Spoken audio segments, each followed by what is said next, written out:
Mariandra, you're a victim of farm attacks. Can you tell me your story? Yes, in 2016, my husband was murdered in front of us during a housebreak, farm attack, which was classified as a farm attack.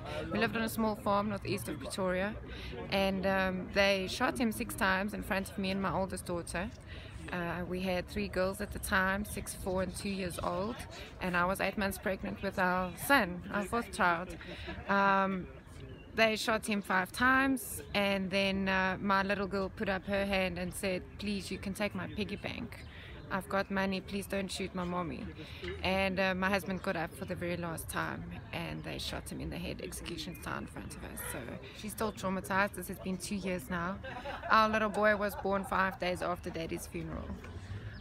They didn't take anything. They only took our phone so that I couldn't phone for help, and living on a farm I couldn't run to the neighbors, so it was quite a terrifying experience. What do you think the motive is if they don't take any money? Well, the one attacker said blatantly, "We're here to kill you," when we offered them everything. I mean, my husband even told them where to find all the valuables, and he just said, "We're here to kill you," and they did. The idea is murder and not robbery. It's not robbery's gone wrong. No, it's definitely the motive is not robbery. They would have taken stuff. I mean, we've pointed out where all the valuables were, and they left with the 2 phones, and the police actually said to me they took the phones so that I couldn't phone for help. The children and you were unhurt? We were not hurt, thankfully, and we are very grateful for that, because it could have been so much worse. We are one of hundreds of stories of farm attacks, and the amount of torture that goes into these farm attacks are horrific. It's horrific, but it's also, to me, it's really unfair to be grateful that it wasn't worse, because we were left without our breadwinner, without my children are left fatherless. We were left with nothing. We had to start from scratch, plus the trauma and the fear. And we live in fear after that. That's part of the trauma, unfortunately. How did the police respond? The case is still ongoing. No success yet, but I've made peace that there won't be. One of the senior police officers did tell me that I should prepare myself. Only 3% of these farm murders actually end up in jail. So the chances of it really there being justice is close to none. And yeah, the police, it's a job to them. It's just work. How do you think the attackers get the idea to go out and kill people?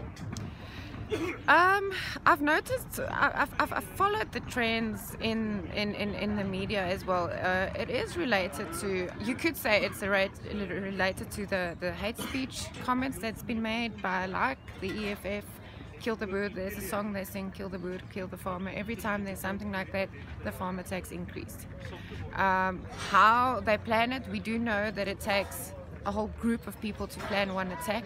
There's people that do surveillance, there's people that get inside info, then there's the people that actually execute the attack, and the people that get them away.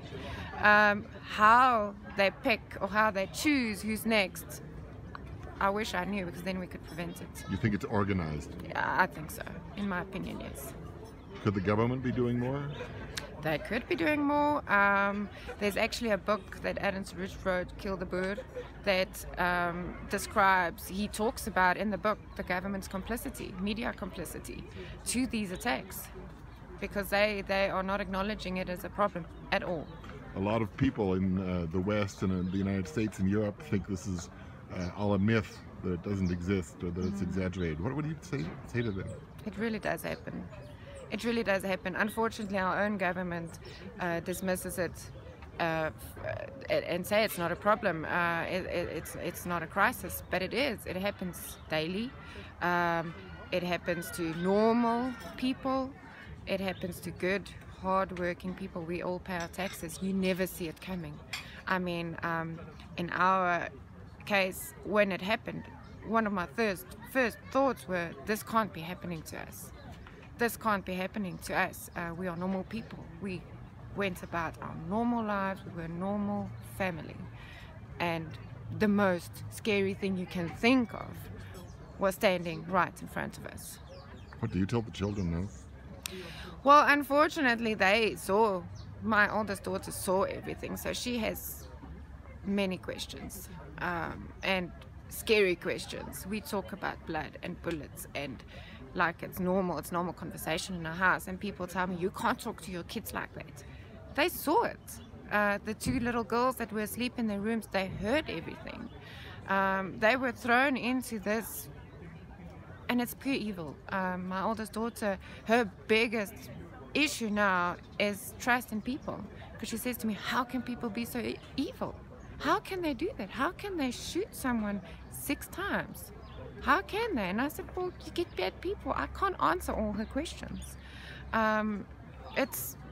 Why was there so much blood? The blood was so much that it seeped through the floor. It happened upstairs, and we had a wooden floor. The blood seeped through the ceiling into her room below.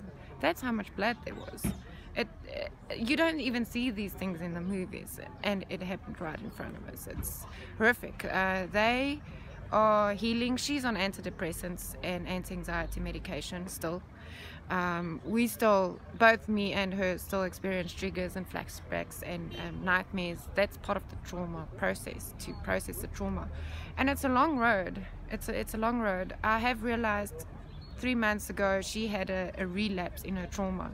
And that's when I had to admit to myself, I can't fix her. I can't fix my child. She has been scarred for life, and I need to manage this and make sure that she sees the good side of life. So that's what I've decided very early on with the birth of my son, which I was alone when he was born. I had to get up and say, you know what? These kids deserve a good life. I need to give them a good life. This will not determine the rest of our lives. They're still small.